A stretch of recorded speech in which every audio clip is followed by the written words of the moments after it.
नमस्कार दोस्तों, मैं ध्रुव उमर आप सभी दर्शकों का यूएनटी कानपुर की शान कार्यक्रम में स्वागत करता हूं। आइए, आज हम आपको एक ऐसे समाज सेवी से रूबरू कराएंगे जो यतीम बच्चों की मदद करते हैं और ऐसे बेसहारा लोगों का सहारा बनते हैं जो मदद के लिए हमेशा तत्पर रहते हैं। और ये ऐसे अन्य कई गरीब वर्गों की सेवा करते हैं जो निस्वार्थ भाव से, जिनके लिए कोई नहीं खड़ा होता, उनके लिए खड़े होते हैं। आइए हम आज आपको रूबरू कराएंगे शाहिद कामरान जी से। शाहिद कामरान जी, मैं आपका स्वागत करता हूं यूएनटी कानपुर की शान कार्यक्रम में। सर, हम ये चाहेंगे कि आप अपना परिचय संक्षेप में स्वयं हमारे दर्शकों को दें। नमस्कार। सबसे पहले मैं यूएनटी न्यूज़ चैनल का शुक्रिया अदा करना चाहता हूं कि उन्होंने अपने कार्यक्रम कानपुर की शान में मुझे आमंत्रित किया। मेरा नाम शाहिद कामरान खान है। मैं पिछले 20 वर्षों से यतीम बच्चों और उनके उत्थान के लिए, उनके एजुकेशन के लिए मैं काम कर रहा हूँ। समान समय में मैं अंजुमन यतीम खाना इस्लामिया का फाइनेंस सेक्रेटरी और नूर एजुकेशनल फाउंडेशन का सेक्रेटरी हूँ। ये दोनों संस्थाएं कानपुर में यतीम बच्चों के लिए और उनके एजुकेशन के लिए, उनके रहन सहन के लिए काफ़ी काम कर रही हैं। और अब हमारा ध्यान उन बच्चों को प्रोफेशनल लुक देने के लिए है कि प्रोफेशनल जो कोर्सेज हैं उनको कराने के लिए है। तो इसी तरह से कोई कार्यक्रम हमारे चल रहे हैं। सर, हम ये जानना चाहेंगे कि आप इस यतीम खाने में कितने समय से सेवा दे रहे हैं? मैं यतीम खाने में असल में मेरे फादर डॉक्टर एफ.एच. खान साहब, जो head of department of commerce Ali Muslim degree college थे, पहले वो यतीम खाने से थे, मैं भी थे। उन्होंने भी एजुकेशन के क्षेत्र में बहुत काम किया। उन्हीं की प्रेरणा से मुझे एक ऐसा प्लेटफॉर्म मिला जिसमें मैं कुछ काम कर सकता था सोशल एक्टिविटीज़ के लिए। तो मैंने यतीम खाने में हर चीज़ है, उन बच्चों में देखा कि हर चीज़ हो रही है, लेकिन जो आगे चल के टेक्निकल एजुकेशन के तौर पे वहाँ पर बिल्कुल कुछ भी काम नहीं हो रहा था। हमने अपनी कमेटी के साथ मिलकर वहाँ पर एक कंप्यूटर ट्रेनिंग सेंटर और एक टेक्निकल इंस्टीट्यूट के छोटे स्तर पे 3 साल पहले स्थापना करी और उसका रिज़ल्ट बहुत ही माशाल्लाह अच्छा आ रहा है। और अभी तो हम पहले इन हाउस अपने यतीम बच्चों के लिए करते थे, फिर हमने सोचा कि जब यतीम बच्चों का एक तो लिमिट है, हमारे यहाँ 70 लोग बच्चे हैं, उसके बाद हमने सोचा जो हमने इंफ्रास्ट्रक्चर लगाया है उसका बेनिफिट हमें पूरे कानपुर शहर के बच्चियों के लिए कम से कम होना चाहिए। तो पिछले 1.5 साल से हमने उनके बैचेस स्टार्ट किए फ्री ऑफ कॉस्ट। और आपको बताते हुए बहुत खुशी हो रही है कि कम से कम 250 बच्चियों ने हमारे यहाँ कंप्यूटर सेंटर में ट्रेनिंग ली और हम उसको एडवांस कंप्यूटर के साथ साथ टैली का भी उनको ट्रेनिंग देते हैं और उनसे कोई भी फ्री ऑफ कॉस्ट चार्जेस नहीं लेते हैं। और फिर उसके बाद हम उन जो बच्चे उसमें अच्छे होते हैं तो उनका प्लेसमेंट के लिए भी हम लोग ने कोशिश कर रहे हैं। प्लेसमेंट हुआ भी और अभी हमारा ये बैच 6वां बैच चल रहा है इस वक्त आजकल। उसमें करीब 25 बच्चियाँ ट्रेनिंग ले रही हैं। सर, इस नेक कार्य का हौसला आपको कहाँ से मिला? हौसला हमारे फादर ही के तौर पे हमने जब देखा उनकी एक्टिविटीज़, तो उसके बाद से हमें और मैं कम से कम कानपुर की 20वीं ऑर्गेनाइजेशन में जुड़ा हूँ। और अब हम लोग जिस संस्थान में अभी इस वक्त हम लोग बैठे हैं, उस संस्थान का भी सौभाग्य रहा कि मुझे एक ऐसी जगह सर्विस मिली जो सीए कोर्स होता है। सीए कोर्स का क्या है कि एक मिथ बनी हुई थी, ये बहुत पैसे वाला कोर्स होता है, जो हमारे मिडिल क्लास के बच्चे हैं वो इस कोर्स में आने की हिचकते थे।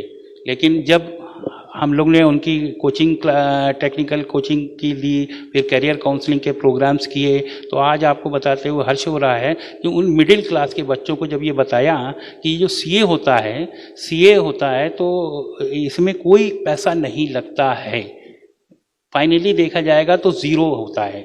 3 साल में हम लोग कोर्स करवाते हैं और उसमें जो 50,000 रुपये लेते हैं तो उनको टेक्निकल, उनका जो एम्प्लॉयर है उसमें वो 50,000 रुपये स्टाइपेंड के तौर पे वापस कर देता है।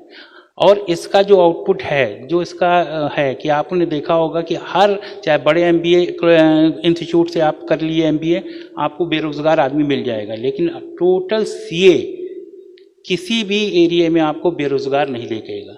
या किसी हेड बना होगा किसी ऑर्गेनाइजेशन का, या अपनी प्रैक्टिकल अपनी ट्रेनिंग कर रहा होगा और प्रोफेशन के तौर पे जैसे डॉक्टर करते हैं वैसे ही प्रैक्टिकल प्राइवेट प्रैक्टिस कर रहा होगा।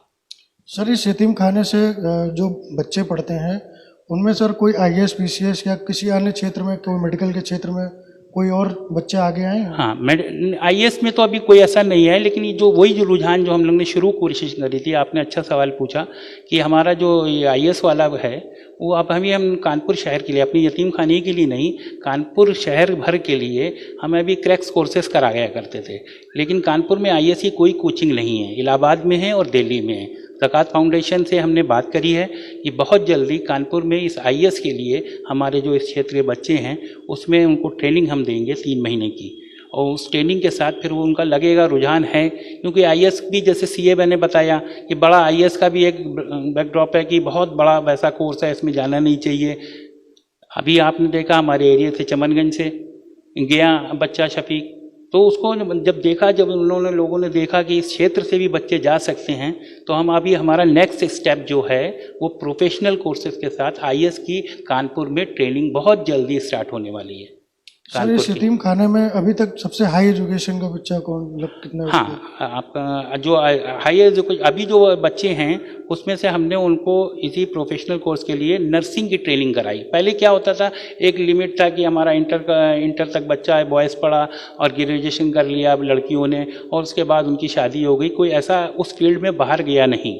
जो आपका सवाल है कि कोई आईएएस बना या कोई वैसा बना, लेकिन अब हमारी कोशिश है कि 4 बच्चों को हमने एक्सेल इंस्टीट्यूट ऑफ नर्सिंग में उनको बाकायदा प्रोफेशनल डिग्री करवाई, और वो कानपुर के शहर के विभिन्न मेडिकल कॉलेजेस में, मेडिकल कॉलेज में हमारी एक लड़की है अभी ऐसे ही, और जो नर्सिंग होम्स हैं वहाँ पर नौकरी कर रही है। सर ये यतीम बच्चों की बात हो रही है। एक सवाल हम आपसे ये पूछना चाहेंगे कि आप लोग इतना नेक कार्य कर रहे हैं, तो बच्चे मतलब हायर एजुकेशन के लिए क्यों नहीं जा पा रहे हैं?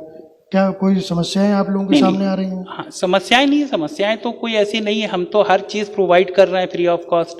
लेकिन जब तक बच्चा जो जिस माहौल से निकल के उस माहौल पे आता है तो उसको ग्रूमिंग चाहिए, तो वो ग्रूमिंग करने की कोशिश कर रहे हैं। उसका एक एम होता है कि कोई टेक्निकल कर ले, या कोई बॉयज़ जो होता है हमारे यहाँ, जो आप बेसिकली यतीम खाने की बात कर रहे हैं, तो बॉयज़ की एक एज है हमारी लिमिट में बच्चों की, यतीम बच्चों की 18 साल होंगे तो उनको फिर हम उनके पैरों पर खड़े हो जाते हैं, तो फिर वो जो भी करना चाहते हैं उनको वहाँ से आउट कर देते हैं।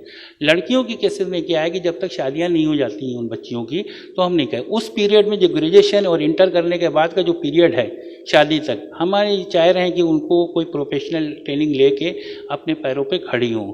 और first time the history of यतीम खाना, इसमें 4 बच्चियों ने अपने पैरों पे खड़े होकर, जो हमारी यतीम बच्ची थी हमने जिनको ट्रेनिंग दिलाई, वो आज भी अपने पैरों पे खड़ी हो रही हैं, रह भी हमारे यतीम खाने में रही हैं और सर्विस प्रोवाइड कर रही हैं। इसी तरह से और कोशिश है, बेसिकली यतीम बच्चों ही के साथ नहीं, हम तो, हमारा टारगेट है कि जो उस एरिए में जो बच्चे, जो मिडिल क्लास के बच्चे हैं, जो प्रोफेशनल कोर्स की तरफ हमें रुझान दिलवाना है, जो ग्रेजुएट करके टहल रहे हैं हमारे माशरे में, तो उन बच्चों को टारगेट करना है और उनको लेके आना है। और आईएएस की कोचिंग का, जैसे मैंने बताया कि बहुत जल्दी कानपुर में आईएएस कोचिंग स्टार्ट करने जा रही है, और उनके फिर उसके बाद प्लेसमेंट, एक प्लेसमेंट सेल का भी हम शुरुआत कर रहे हैं। एक प्लेसमेंट सेल भी हो जाए जो ग्रेजुएशन के हैं। हमारे यहाँ इतने बड़े इंडस्ट्रीज हाउस हैं, हमारे ओन इंडस्ट्रीज हैं, तो वो रिक्वायरमेंट, उनको बच्चों की रिक्वायरमेंट मिलती नहीं है।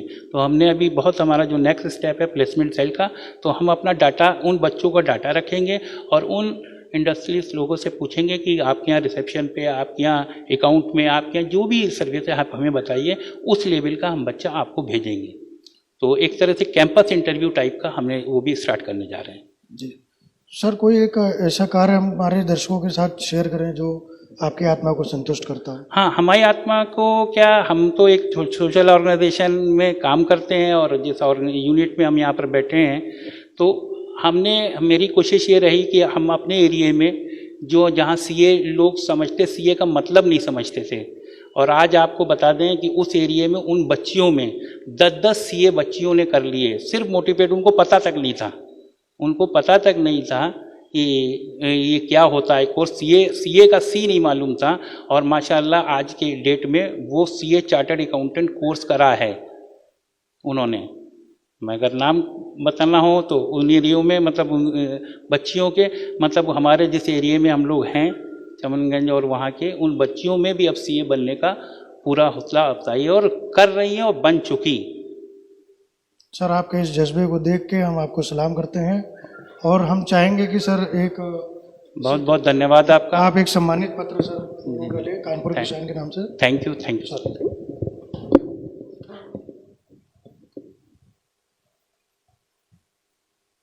ये थे हमारे बीच में शाहिद कामरान जी, और ये एक ऐसी शख्सियत हैं जो नेक कार्य करते हैं, जो निस्वार्थ भाव से लोगों की सेवा करते हैं, और ये यतीम खाने में बहुत ही लंबे समय से अपनी सेवाएं प्रदान कर रहे हैं।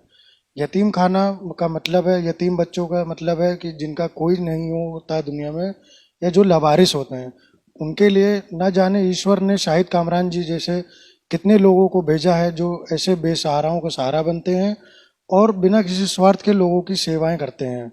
इसी क्रम पे हम अगले कार्यक्रम में आपको ऐसे ही नए समाज सेवी के से रूबरू कराएंगे, और हमारे इस कार्यक्रम का उद्देश्य भी यही है कि जो शाहिद कामरान जी जैसे लोगों को हम और आगे लाएं, और जो समाज के लिए हर तरीके से खड़े रहते हैं और निस्वार्थ भाव से सेवा करते हैं, प्रदान करते हैं। तब तक के लिए मैं विदा चाहूँगा। मैं ध्रुव उमर, आजम महमूद और शाह मोहम्मद के साथ नमस्कार।